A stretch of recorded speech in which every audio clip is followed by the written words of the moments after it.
Welcome to the Nonfiction Writers, podcasting in a great way. I'm Ryan Aber, joined by Jason Kersey. We continue our series breaking down Oklahoma's roster. Next up, running backs.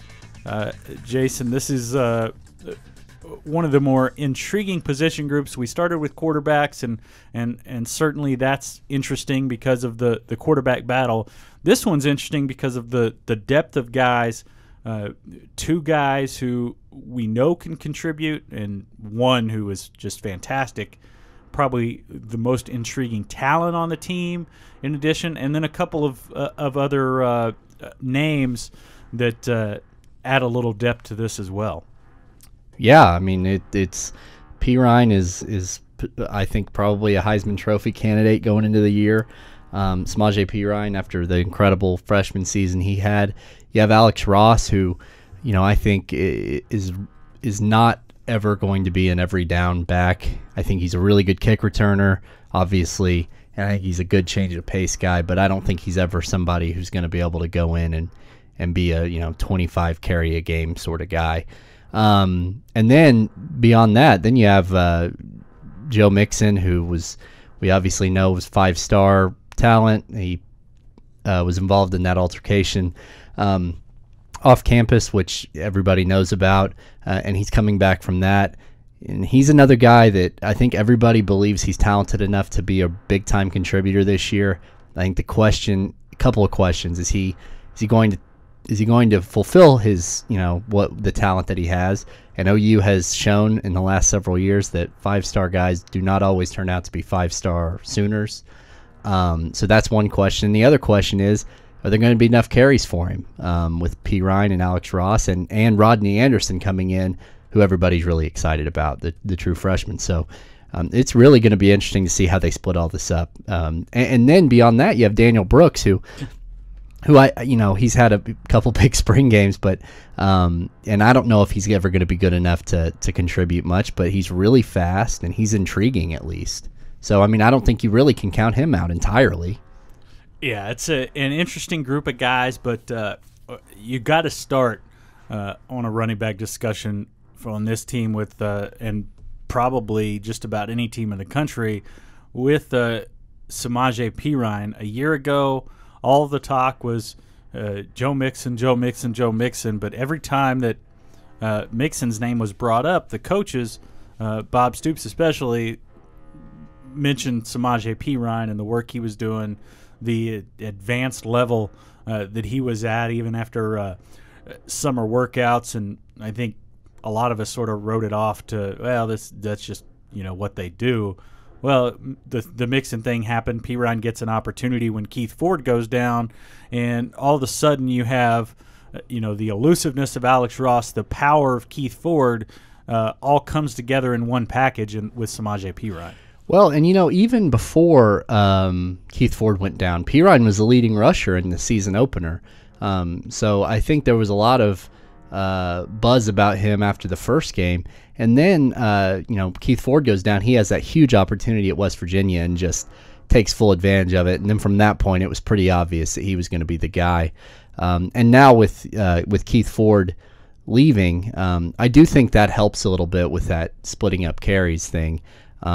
With Keith Ford leaving and going, I guess, to Texas A&M, that'll open things up a little bit more. But yeah, Perine is definitely the guy. I don't see any way he's not the leading rusher next year unless he gets hurt. I mean, that's the only way that he won't be, I think. Yeah, I'm with you. There's no doubt about that. Samaje Perine is the clear number one guy, but Joe Mixon is a guy that, like I said, a lot of people were hyped up about last year, during the summer when he was around, right after he committed at the U.S. Army All-American game.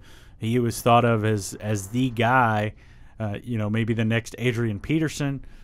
We wrote some stuff about that. But what role do you think Joe Mixon plays, at least out of the gate, in this offense with what Lincoln Riley's doing offensively? Well, I think he fits in really well because everybody has talked, about his ability as a pass catcher, and so that's an element of his game that could really, be taken advantage of in this offense. So I don't know if you put him and P. Ryan both on the field at the same time and let them, let Mixon line up in the slot some or whatever. I heard one OU fan who I'm close to personally, I won't name names, suggested going back to the wishbone. I don't know if that's a very good idea, but who knows, They got the running backs to do it.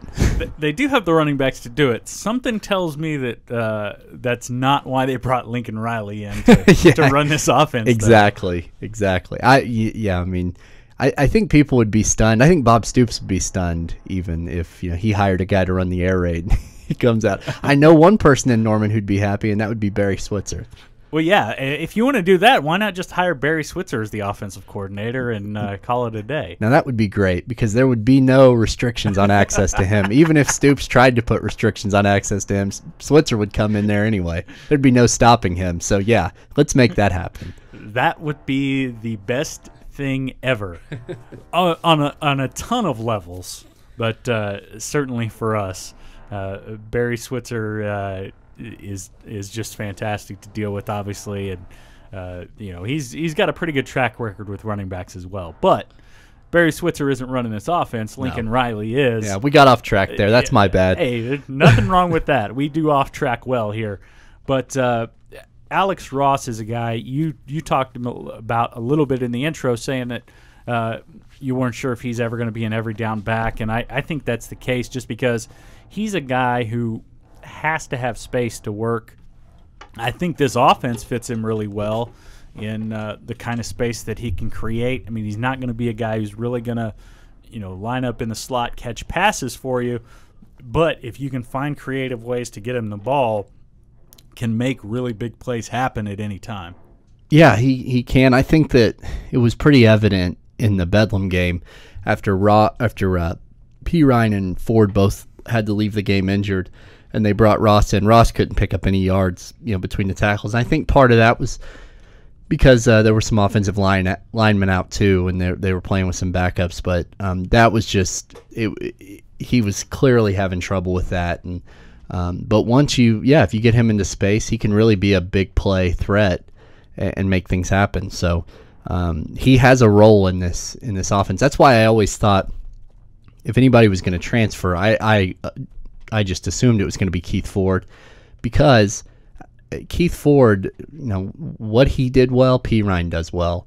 And P. Ryan does some of what Ross does well too, but Ross still has a role. He still has a clear role, not only with his ability to be a change of pace guy in the backfield, but also as a kick returner, and Ford just didn't have that. Yeah, there's little doubt about that. Rodney Anderson is the incoming freshman.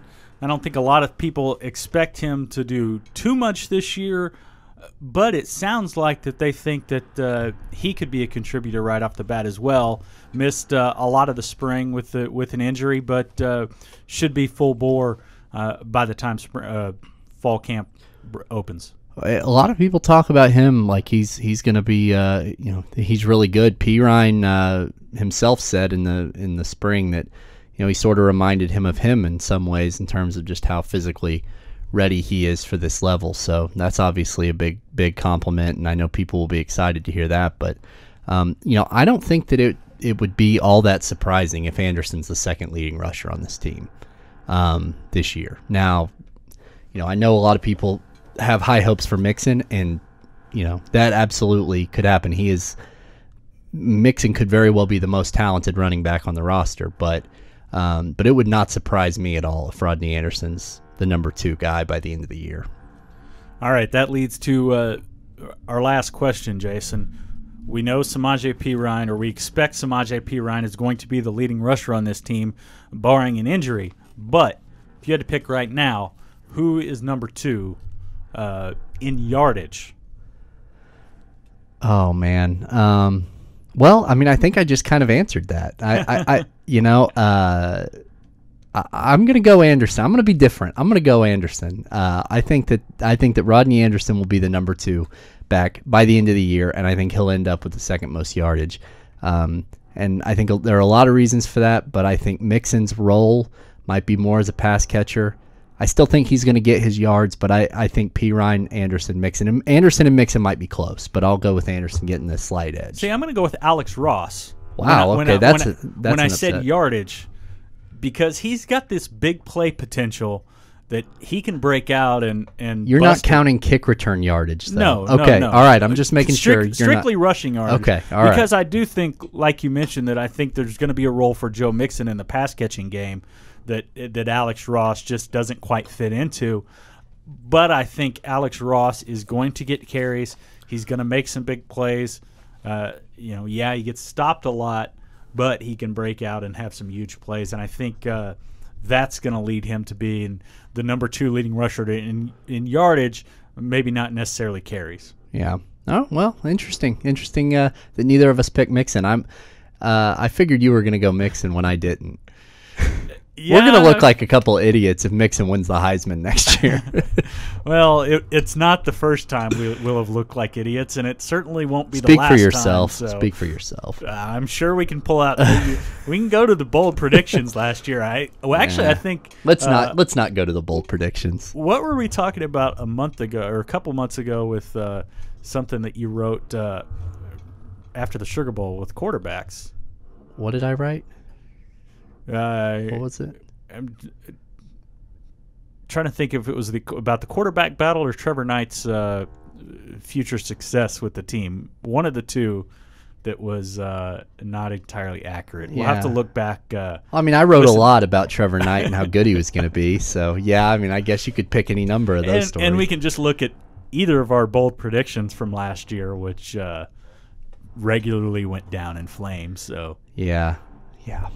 Anyway, wow. So let's stop giving people reasons to not listen to the podcast. Yeah, but we had some bold predictions that did hit. We are accurate every once in a while at least. So, but that's all for the running back breakdown on the podcast. You can check us out a little bit later this week. We'll come back with wide receivers as we continue the Oklahoma breakdown. Until then, you can check us out every day at newsok.com and every morning in the Oklahoman for the best OU coverage anywhere.